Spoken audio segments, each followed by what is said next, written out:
안녕하세요, 여러분. 제 유튜브 채널에 오신 걸 환영해요. 오늘은 제가 20대의 엄마가 되면서 겪은 특별한 이야기를 나누고 싶어요. 기쁨과 눈물, 그리고 인생의 큰 교훈이 담긴 이야기랍니다. 이건 저만의 이야기가 아니라 어려움을 겪고 있거나 앞으로 나아갈 동기부여가 필요한 분들에게도 힘이 될 거예요. 자, 그럼 지금 시작해볼까요? 좋아요 누르고, 구독하고, 알림 벨도 꼭 눌러주세요. 다음 영상에서 또 만나요. 안녕하세요. 저는 아들을 하나 키우고 있는 20대 엄마입니다. 요즘 TV 프로의 고등학생인데 부모가 된 아이들 이야기가 나오더라고요. 남들은 호기심의 재미로 영상을 보는 사람도 있겠지만 저는 그 프로를 보는 게 마음이 남달랐어요. 마냥 웃으면서 볼 수가 없더라고요. 아는 사람들은 다 알지만 남한테 쉽게 말 못하는 제 사연을 한번 들려드릴게요. 남편 김민주는 저와 동갑인 친구였어요. 즉, 벤처 중학교를 같이 다녔는데 같은 동네에 살아서 자주 마주쳤어요. 중학생 때는 괜히 예민하고 이성이 의식되기도 하고 그렇잖아요. 그런데 그 친구와는 그런 거리낌 없이 정말 편하게 됐던 것 같아요. 그러다 보니 자연스럽게 친구들과 어울릴 때도 함께였고 그 관계는 고등학교를 가서도 계속됐죠. 그 친구와 사귀게 된 건 20살이 되었을 때였어요. 마침 대학도 같은 곳으로 가게 됐고 우리의 인연은 계속됐죠. 대학에 가서 새로 사귄 친구들도 있었지만 이상하게도 그 친구랑은 반짝처럼 붙어 다녔는데 어느 날 저에게 고백을 하더라고요. 유진아, 내가 너 좋아하는 거 알았어. 난 중학생 때부터 널 좋아했는데. 저는 전혀 몰랐어요.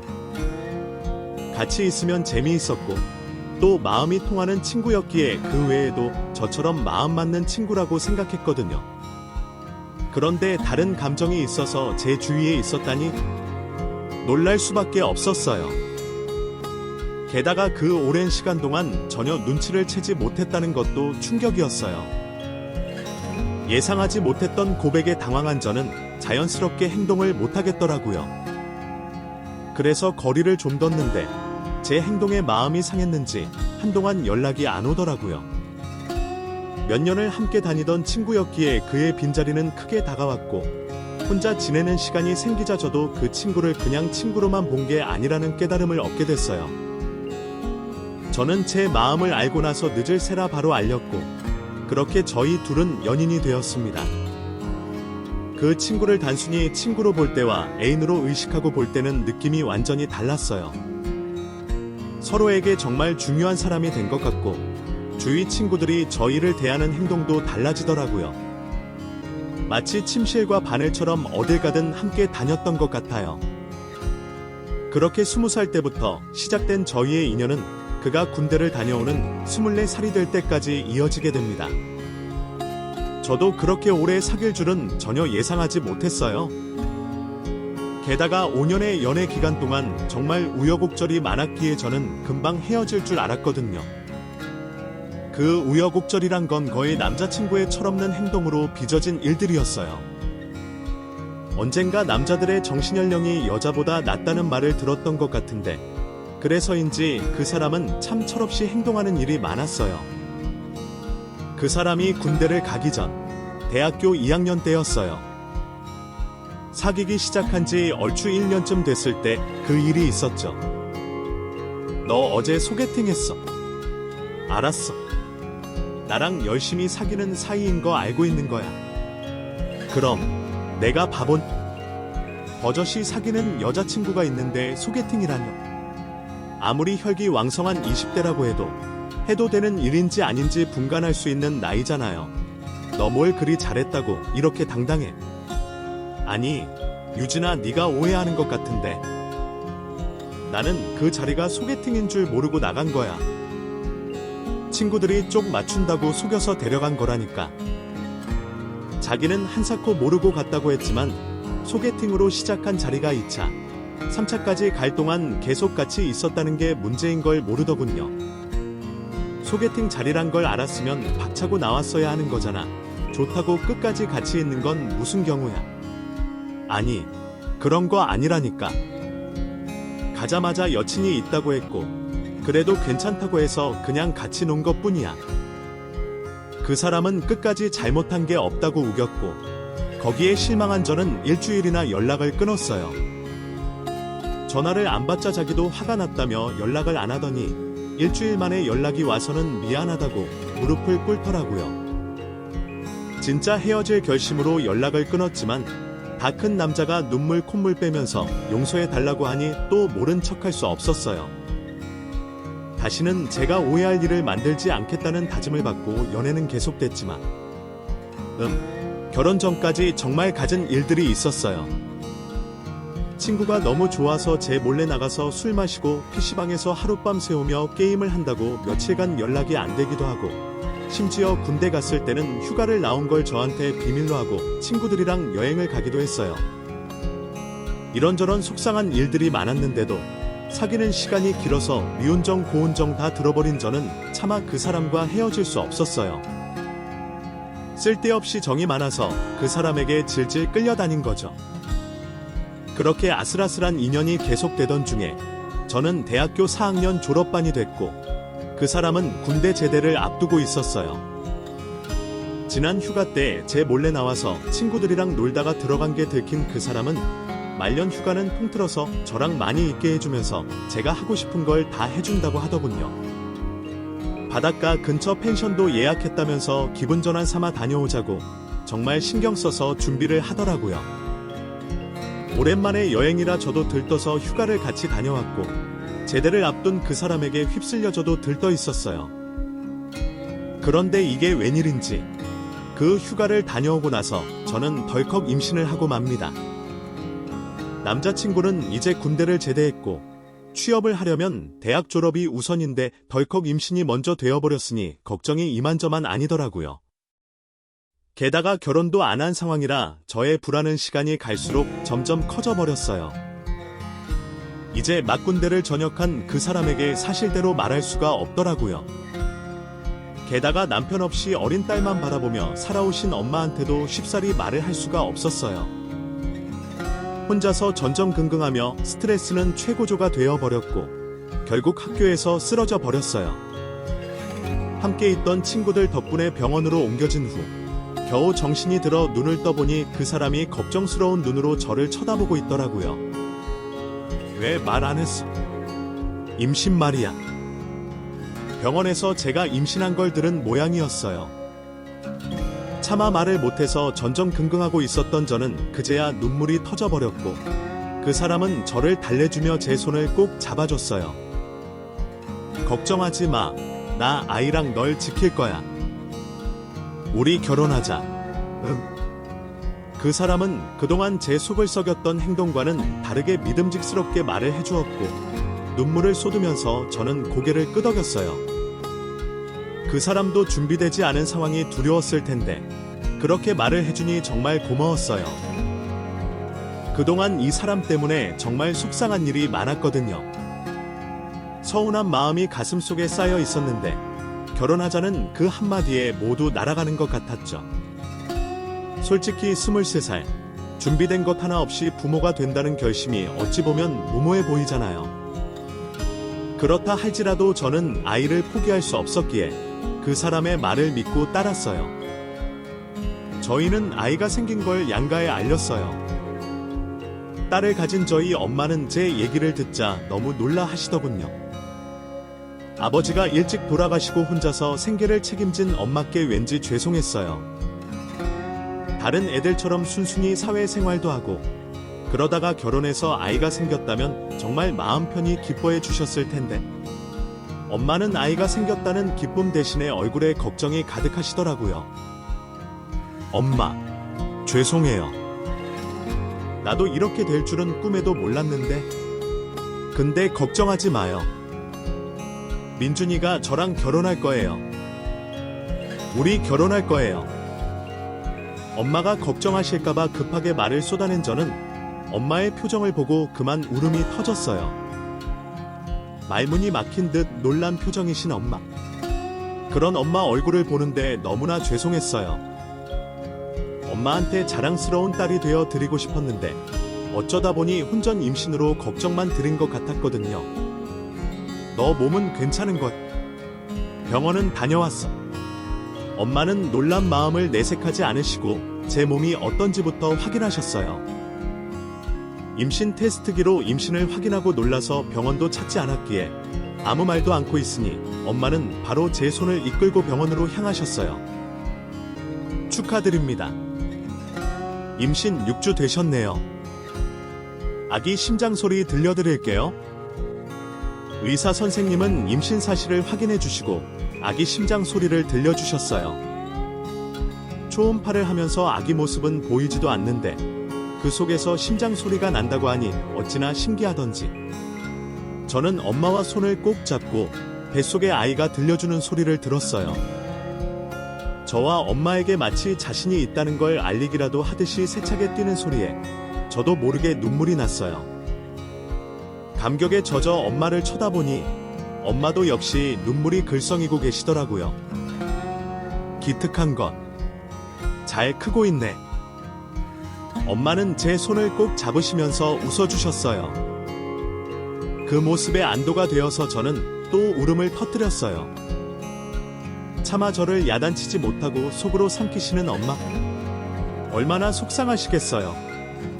그 마음을 알기에 결혼해서 잘 살아야지. 꼭 단란한 가정을 만들어서 보여드려야지. 그것만이 효도라고 저 혼자 다짐했었는데 그게 참 뜻대로 잘 되지 않더라고요. 놀랐지만 그래도 인정을 하고 넘어가는 저희 집의 분위기와 달리 그 사람의 집에서는 한바탕 난리가 난 모양이었어요. 그 사람 집은 천주교 집안이었는데 혼전 임신에 대해서 완강한 거부감을 갖고 계시더라고요. 게다가 직장도 없이 가정을 어떻게 꾸려나가냐면서 집에서는 절대로 지원을 해줄 수 없다고 하셨다는 거죠. 갑작스런 아이 소식을 반가워하지 않을 수도 있다는 생각은 했어요.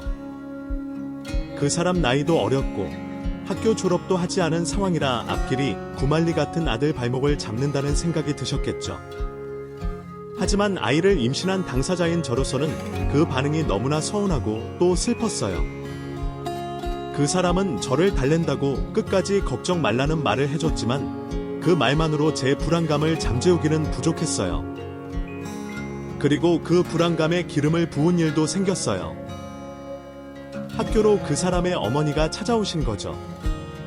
그 사람은 마침 수업 중이었고 저는 별 수 없이 그의 어머님과 독대를 해야 했어요.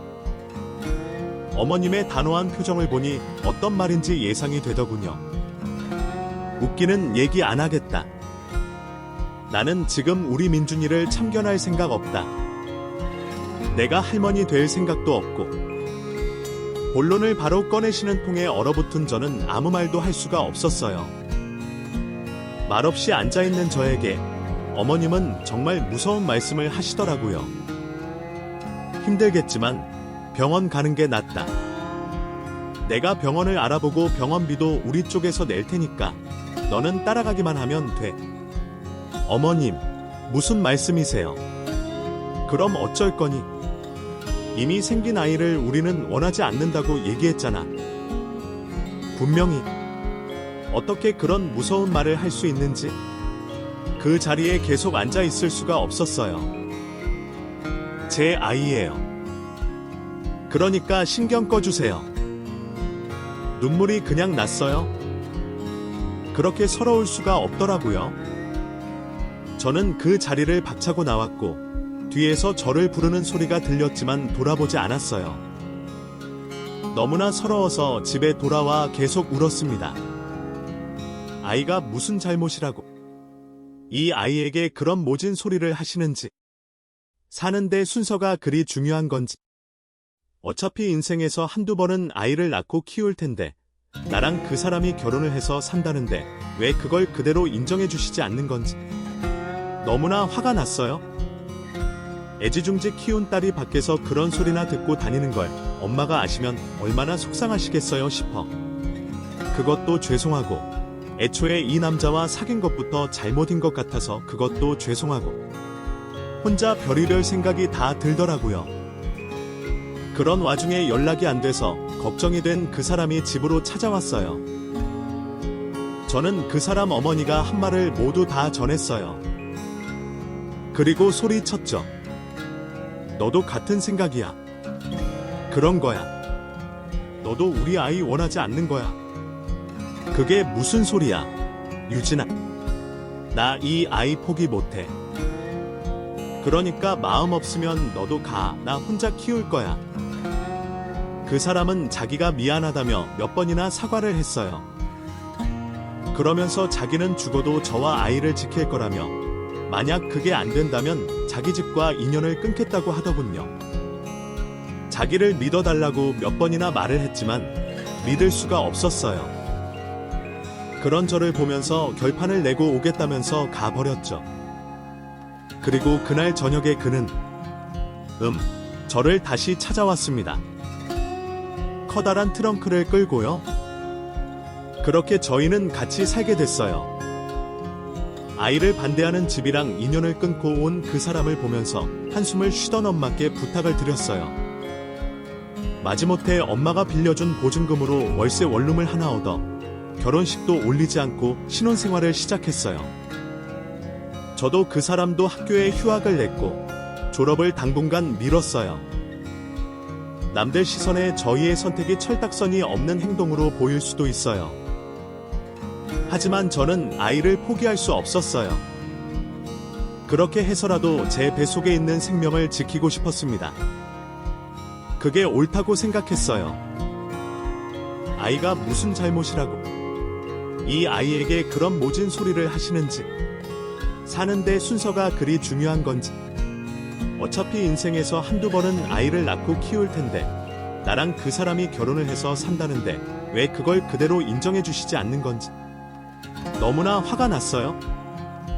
애지중지 키운 딸이 밖에서 그런 소리나 듣고 다니는 걸 엄마가 아시면 얼마나 속상하시겠어요 싶어.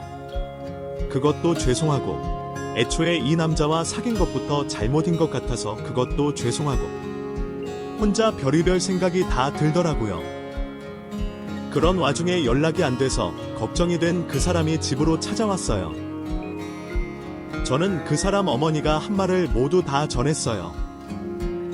그리고 소리쳤죠. 너도 같은 생각이야. 그런 거야. 너도 우리 아이 원하지 않는 거야.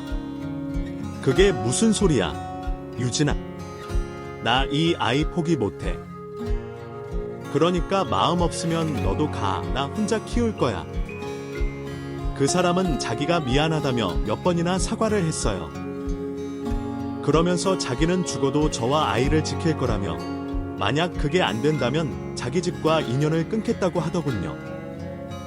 자기를 믿어달라고 몇 번이나 말을 했지만 믿을 수가 없었어요. 그런 저를 보면서 결판을 내고 오겠다면서 가버렸죠. 그리고 그날 저녁에 그는 저를 다시 찾아왔습니다.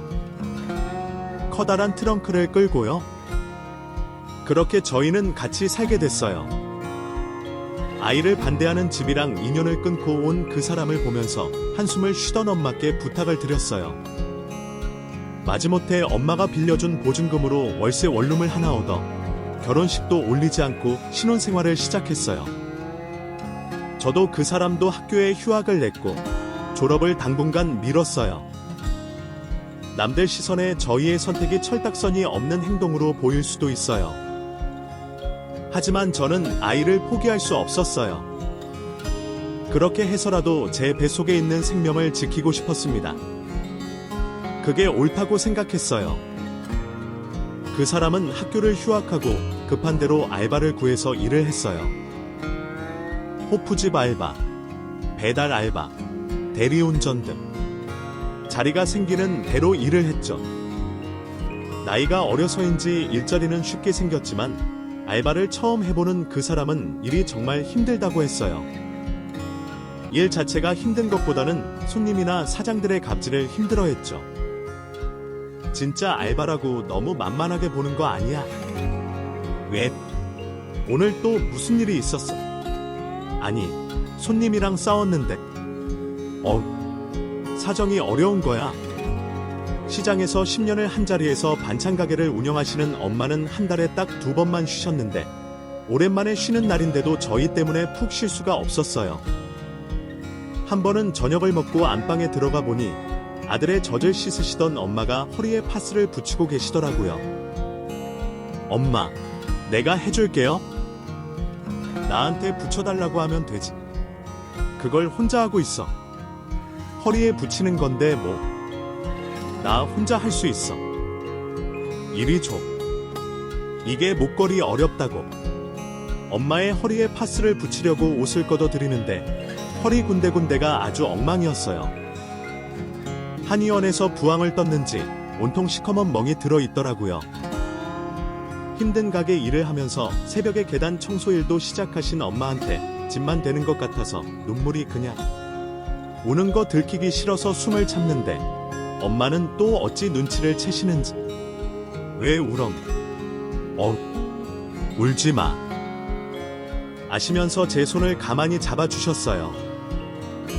엄마 손이 어찌나 따뜻한지. 고된 노동 때문에 굳은 살이 온통 베이고 거칠어진 손바닥을 고스란히 느끼면서 너무나 속상했어요. 나 때문에 엄마가 더 힘들게 사시는 것만 같아. 죄인도 이런 죄인 없다 싶더라고요. 엄마, 피곤해요. 얘가 왜 이래? 보니 걱정이야. 어서 그쳐. 엄마가 되고 보니 엄마의 고생이 더 눈에 들어와서 눈물이 그치지 않았어요. 저는 예전보다 많이 왜소해진 엄마의 등을 껴안으며 그렇게 한참을 울었어요. 가만히 앉아 계시던 엄마도 제 손을 잡고는 간간히 눈물을 훔치시더라고요. 너도 힘들지? 지금 이렇게 힘들어야 다 지나갈 거야. 그러니까 기죽고 그러지 마. 알았지? 응. 엄마, 다 괜찮아질 거야. 엄마의 말에 위로를 받으며 힘내자고 그렇게 다짐을 했어요. 시간이 지나면 지금의 문제들도 다 해결될 거라고 그렇게 희망을 가졌죠. 그런데 그런 희망은 또 저 혼자만의 것이었어요. 바로 남편인 그 사람이 문제였죠. 또 일 그만뒀어. 아니, 그만뒀어. 왜? 사장님이 나한테 소리 지르는데 그걸 듣고 계속 일하란 말이야. 남편은 석 달을 못 버티고 일을 그만뒀어요. 그동안 갈아치운 알바만도 수두룩했고 때려치운 직장도 몇 개나 됐죠. 일하면서 손님과 또는 주인과의 트러블들을 참지 못하고 번번이 그만두고 오는데 동네에서는 이미 소문이 파다해져서 취업이 안 될 정도였죠. 나 이런 대우 받으면서 일 못해. 그럼 어쩌려고? 나 다시 복학할 거야. 그리고 졸업장 따고 취업할래. 뭐? 다시 복학을 하겠다니? 저는 기가 찼어요. 언젠가는 복학을 할 생각이었어요. 하지만 당장은 아들이 어려서 저도 일을 못하는 마당에 그 사람이 복학하면 우리 생활비와 학비는 어떻게 마련하려고 그러는지 대책이 없더라고요. 갈수록 무책임한 모습을 보이는 그 사람 때문에 머리 끝까지 화가 났어요. 지금은 시기가 아니라고 조금만 더 있다가 복학을 하라고 타일렀지만 제 말이 바늘 구멍만큼도 먹히지 않는 거예요. 도저히 참을 수 없어서 소리를 지르는데 엄마가 일을 마치고 집에 오셨어요. 유진아, 왜 그래? 엄마. 그 사람은 엄마가 오자마자 무슨 생각인지 복학을 하겠다고 말해버리더군요. 장모님, 저 이런 대우 받으면서 일 못하겠어요. 전부 다 점잖게 무시하고 깔보는데 그런 대우 받으면서 일 못하겠어요. 저 그런 대우 받을 사람 아니라고요. 대학 졸업장 따고 제대로 된 취업하는 게 맞는 것 같습니다. 하루 종일 서서 손님 맞으며 일하시다 오신 엄마한테 그 사람은 다짜고짜 대학 가겠다고 말하더라고요. 저는 생각 없이 말하는 그 사람이 너무 미웠어요. 우리 엄마한테도 망신시켰어. 너 대학 가면 우리 생활비는 어쩌라는 거야. 유진아, 그만해. 너네 엄마한테 말해. 우리가 뭐 그리 큰 죄를 졌는데 둘이 사귀는 사이에 아이가 생겨서 난 건데 그게 그렇게 나쁜 짓이냐고. 왜 우리 엄마한테 이러는 거야? 저는 너무 속상해서 눈물이 났어요.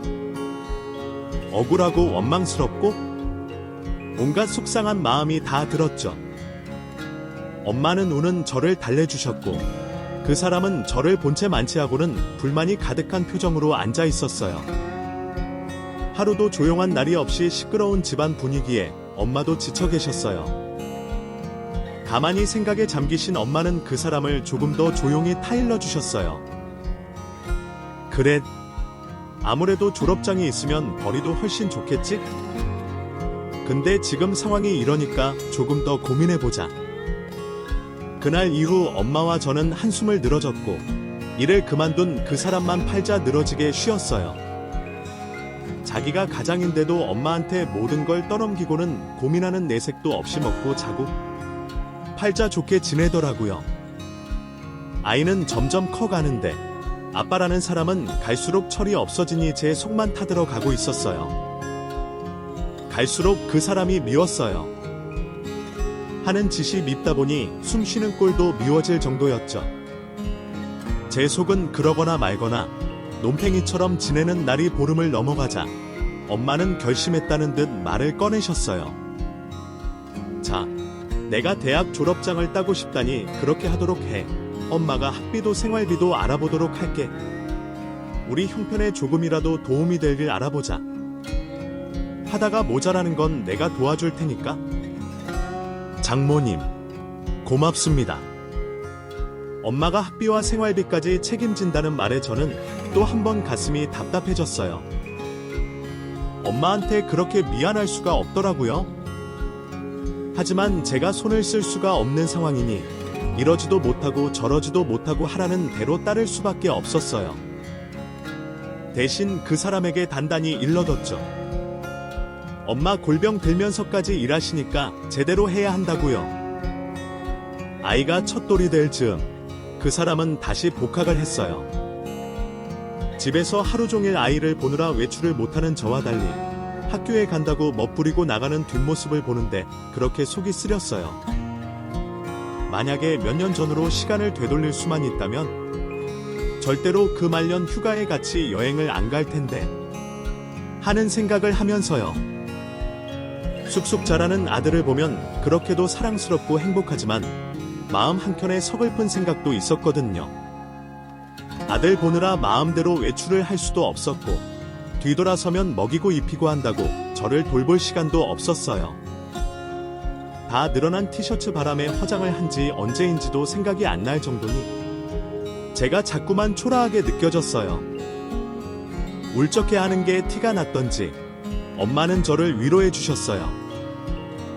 아이가 조금만 더 크면 너도 복학해.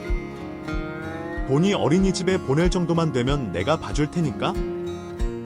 엄마, 울상짓지 마. 아직 젊으니까 인생 끝나는 것도 아니고 조금만 더 키우면 시간 충분히 있어. 이렇게 위로해 주시는 엄마. 전생에 제가 무슨 덕을 그리 많이 쌓았던 건지 이렇게 좋은 엄마를 만났으니 남편 복은 없지만 엄마 복은 탁월한 게 틀림없었어요. 엄마가 그렇게 저를 위로해 주시면서 언제 울적해하나 했는데 금세 기운이 났어요. 그렇게 엄마는 저에게 희망 그 자체였습니다. 제가 어떤 마음으로 지냈는지, 엄마는 어떤 바람을 갖고 있는지 그 사람은 전혀 눈치를 못 채는 것 같았어요. 아니, 일부러 알려고도 하지 않는 것 같았죠. 엄마가 도와줘서 다시 복학을 했음에도 그 사람은 정신을 못 차렸어요. 학교 근처 고깃집에서 알바한다고 하고는 밤마다 술에 취해서 집에 들어왔죠. 그러곤 오전 늦게 겨우 일어나서 차려준 밥 먹고 다시 학교를 갔어요. 아들이 크는 모습도 궁금해하지 않았고 제가 집에서 하루 종일 뭘 하는지 물어보지도 않았어요. 말 그대로 우리는 그 사람 안중에도 없었죠. 참다 못 참아서 자정이 다 되도록 들어오지 않는 그 사람을 기다렸어요. 마침내 현관문이 열리고 들어오려는 그 사람을 밀쳐서 다시 밖으로 나갔죠. 그러고는 따져 물었어요. 또 술 쳤어? 오늘은 사장님이 한잔 하자고. 알바하고 오는 거 확실해? 나 요즘 네가 뭐 하고 다니는 건지 도통 알 수가 없어. 엄마가 힘들게 번 돈으로 학교를 갔으면 제대로 생활해야 하는 거잖아. 또 그 소리. 너는 맨날 똑같은 소리 하면서 죽이려 들지도 않냐. 숨 쉬는 것도 미워지는 판에 말이 곱게 나갈 리가 없었어요. 자기는 잘못도 없다며 뻔뻔하게 나오는 사람을 붙잡고 얘기를 해봤자 좋은 대화가 오갈 리도 없었고요. 저는 그 사람에게 좀 더 책임감 있는 행동을 하라고 요구했고, 그는 자신의 잘못을 전혀 모르는 사람이었어요. 그러니 자주 싸울 수밖에요. 나아지는 것은 하나도 없이 감정만 계속 나빠졌어요. 답도 없는 그 시간에 그렇게라도 버텨야 했어요.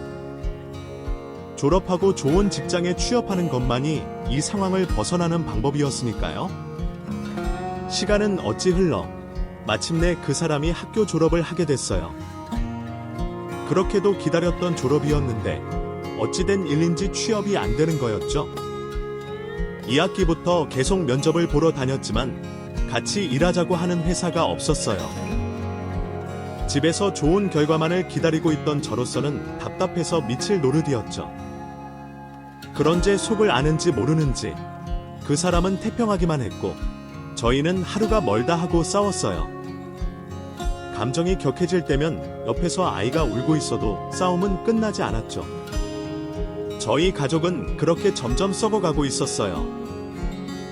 엄마는 세 식구 먹여 살린다고 골병이 들고 계셨고요. 그렇게 답도 없이 희망 없이 지내던 어느 날 제가 감당하기 어려운 일이 생기고 맙니다. 바로 엄마의 교통사고였어요. 엄마는 시장에서 일을 마치고 집에 돌아오시는 길에 신호위반을 한 차에 뺑소니를 당하게 되셨어요. 그날따라 단체 주문이 들어와 새벽에 퇴근하시는 엄마는 음주운전 차량에 뺑소니를 당하시고는 한참이나 방치되셨대요. 하필 사람이 없는 시간에 사고가 나서 뒤늦게 발견이 돼서 급하게 병원으로 이송됐지만 엄마는 결국 돌아가시고 말았습니다. 사고가 났다는 연락을 받고 미친 듯이 병원으로 갔어요. 제발 우리 엄마를 살려달라고 빌고 또 빌면서 신발도 제대로 신지 못하고 달려간 병원에서 저를 기다린 건 엄마의 싸늘한 시신이었습니다. 엄마를 끌어안고 울다가 저는 졸도하고 말았어요. 내 사랑하는 엄마가 더 이상 이 세상 사람이 아니라는 사실을 믿을 수가 없었어요.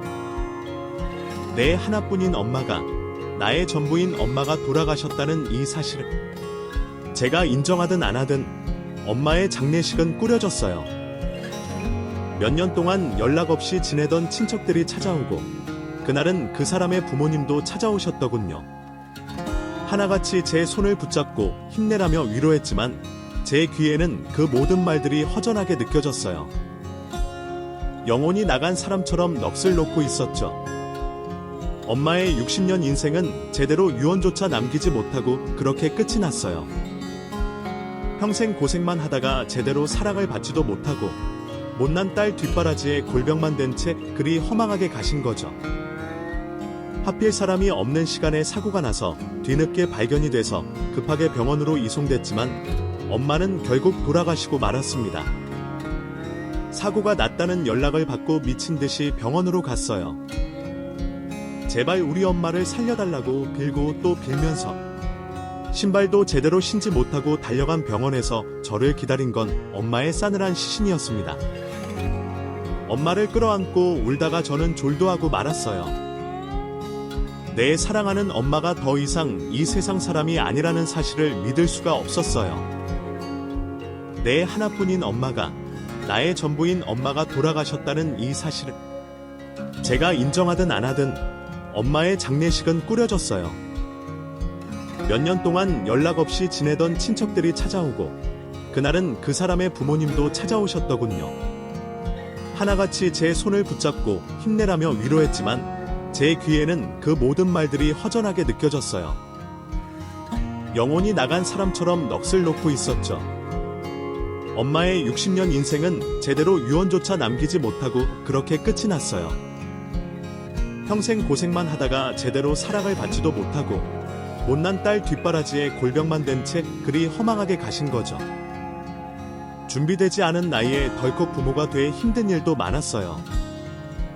덕분에 철도 들었고 악착같이 살 줄도 알게 됐어요.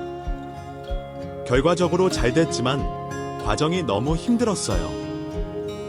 그래서 과거로 돌아간다면 절대로 혼전 임신을 피하고 싶은 마음입니다.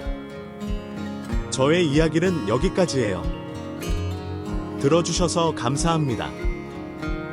좋은 하루 되세요. 여러분, 제 이야기를 끝까지 들어주셔서 정말 감사합니다. 이 영상이 조금이라도 공감이나 위로가 되었길 바랍니다. 마음에 드셨다면 좋아요 버튼 꼭 눌러주시고 주변에 공유해주시면 저에게 큰 힘이 될 거예요. 구독과 알림 설정도 잊지 말아주세요. 다음 영상에서 더 따뜻한 이야기로 찾아뵙겠습니다. 그럼 좋은 하루 보내세요.